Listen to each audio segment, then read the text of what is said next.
Okay, how's everybody doing?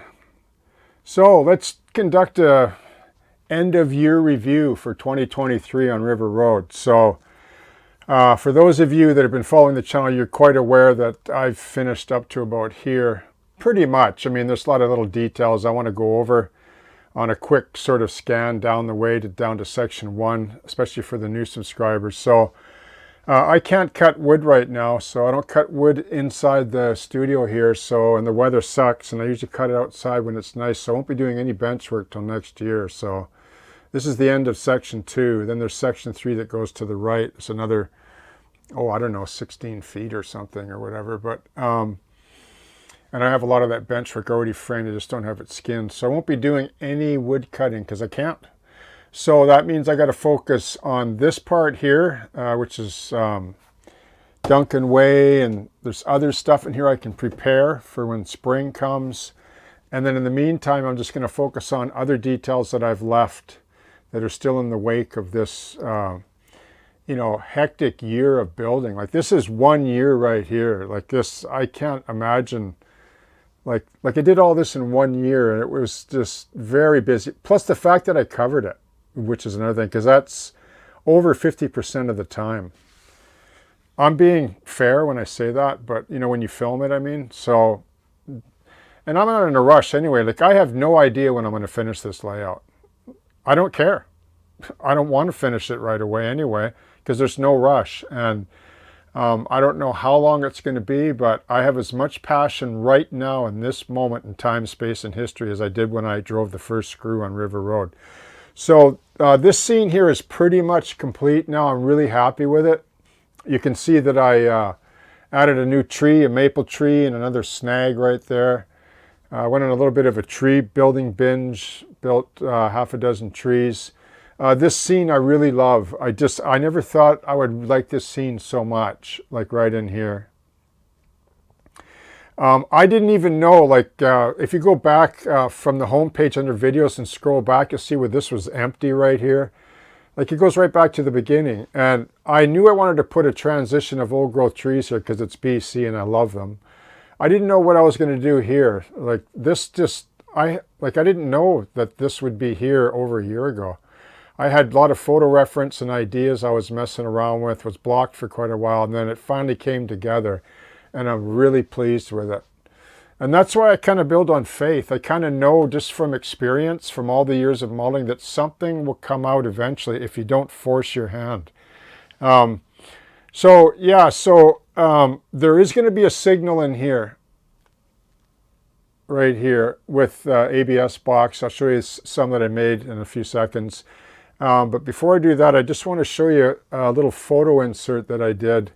There's a windsock, which I covered a little feature episode on how to build a windsock, because there's another one at the prototype like this, which is kind of cool. But I just want to show you this.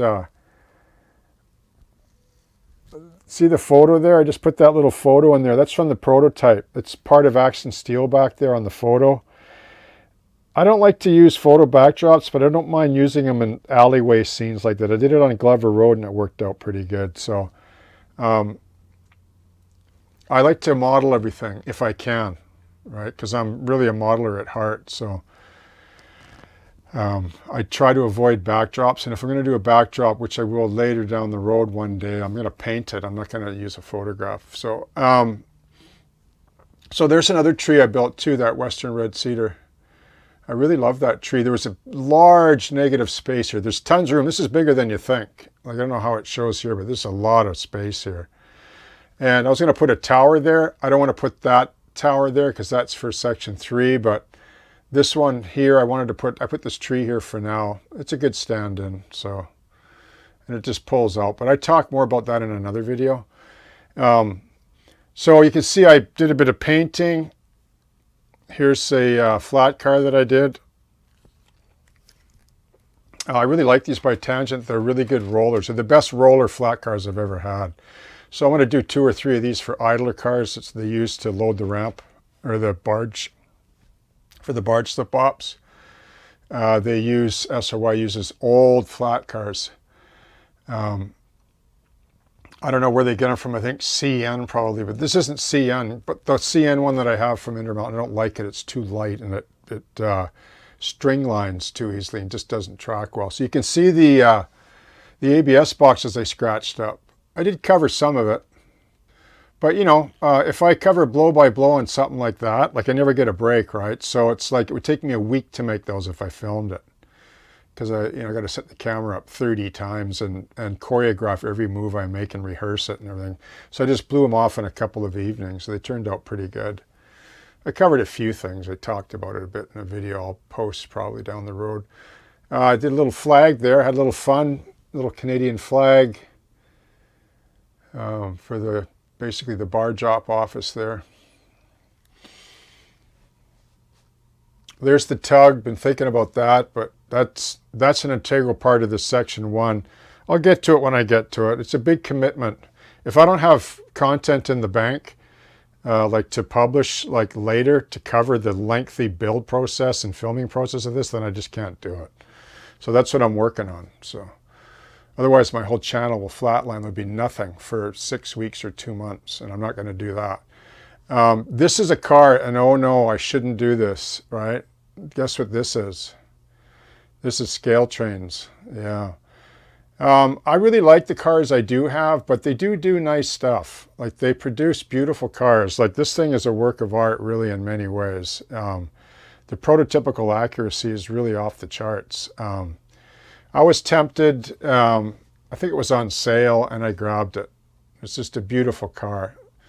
Needs weathering though, but I'll get to that when I find time, especially when I slave into these kind of things. I never get to do anything but that, you know. This is the scene that I wanted to talk about in closing here. This is a vacuum system for grain, for offloading grain into a silo below the tracks, which I decided to put this industry into action to give it more purpose. You can see this is an air dryer I scratched out from photographs.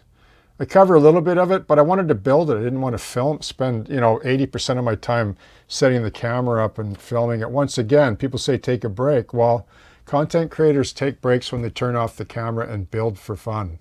And this is a build for fun model.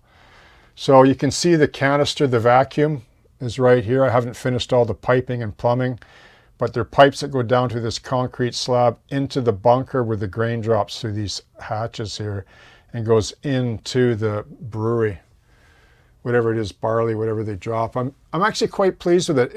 It's not too bulky, it's not overwhelming, and it actually balances out this scene.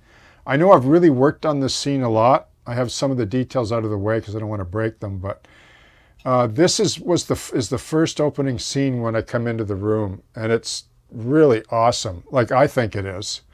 You know, I tried to put my best into this, and I'm really pleased with the way it's evolved, right? Because I never saw this when I first built it. I knew there'd be a building flat here, and then I decided on the extractor, even though it was a little bit further down. Or no, it was actually here, but this building was further down, so I pushed the whole scene down to encompass it into this particular view like this. And then I decided to add this like it's gone back into service when the prototype is actually out of service. But on our model railroads, we can do whatever we want, right? So that's kind of everything in a nutshell in a year in review. It's been a beautiful build in many ways. I mean, in terms of experience, I've learned a lot. Man, have I ever learned a lot. Made a lot of mistakes too. I have a box full of scraps and things. But, you know, I just push ahead, just push past it, fail forward, as my dad taught me. Fail forward, son. And that's what I do. And like I say, this tug, I'm hoping to get back into it again in the new year. And then when the ferry, I cut the plate, the base plate, just like this is a base plate here underneath. Got the water line cut for that, but that's next year sometime. And I'm really excited about that because that's going to be awesome when it can do bar drops and everything. So that's it. That's River Road 2023. Thank you very much. Bless all of you. God bless you. Thank you for supporting the channel. Happy modeling, and I hope you have a great day, and we'll see you in the new year. Cheers.